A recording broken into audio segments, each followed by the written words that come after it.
Hey everybody, this is Politics with Avi, and I'm Avi. For today's 20th episode, we'll be talking about the person or a person as a citizen, person as a state and the state, international aspects, problems of human and civil rights and freedoms.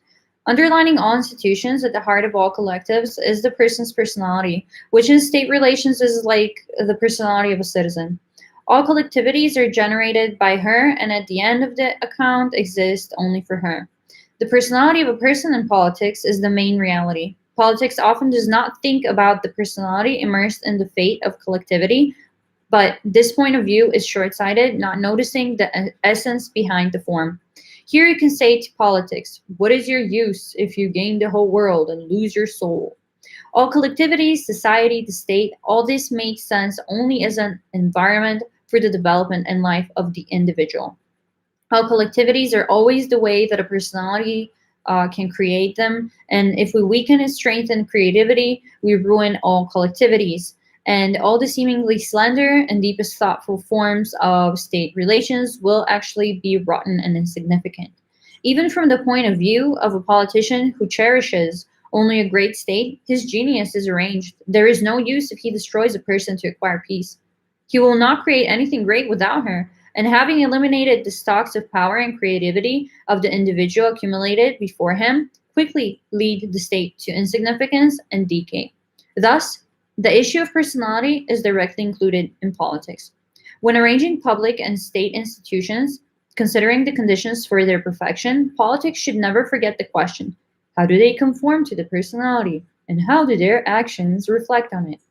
If it turns out that by creating enormous collective power, these institutions undermine the power of the individual, this condemns them, serves as an indication that their apparent perfection is an illusion. However, politics often refers to this crucial issue with complete inattention and even sometimes with some hostility.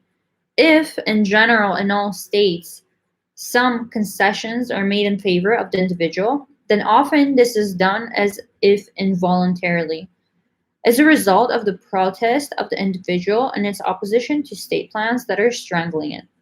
From here, a struggle arises between the individual and the state, in which, for the good of the state itself, it is sometimes necessary to wish him as many defeats as possible, since any victory of the individual over the system suffocating it serves to the development and perfection of this latter. Let's also remind ourselves that, in addition, this type of motto can be applied towards the club organization alliance mentality and that and their relation to certain individual countries that are not a part of the club or also that are part of the club. So, the legal form of the relationship between the individual, the state, and society means that all relations in which certain rights and obligations are recognized by the individual are legal in nature. The state and law are not an end in themselves, but socially and historically determined means and forms of expression, organization, and streamlining of freedom in public relations. The content and nature of these freedoms, their breadth and scope, quantity and quality are determined by the achieved development of society. Freedom is relative in the sense of its actual incompleteness and in inevitability of historical change and development. But it is absolute as the highest value and principle. Therefore, it can serve as a criterion for human progress.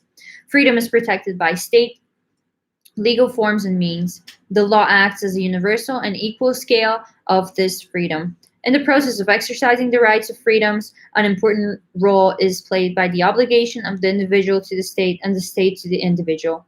The following responsibilities of the individual to the state should be highlighted. A. Obligation to comply with the Constitution, laws, respects, and rights and freedoms of other citizens. B. Compulsory basic education. C. The protection of nature, cultural monuments. D. Payment of taxes. E. Defense of the fatherland. The obligation of the state to a citizen are directly enshrined in the constitution of any country, be it the Russian Federation, the US, or any country of the EU. Elsewhere as well, Asia, Africa, wherever, you know. The obligations of the state are contained in the goals and objectives of the state. They exist in the form of duties assigned by the Constitution to state bodies and are specified in special guarantees of rights and freedoms. But let's not forget that sometimes there are force majeure situations because of which either the citizen or the state itself cannot fulfill fully its obligations. Sometimes, due to such situations, other states, whether they are publicly asked for it or whether they are forced to do it, have to intervene in other countries' businesses.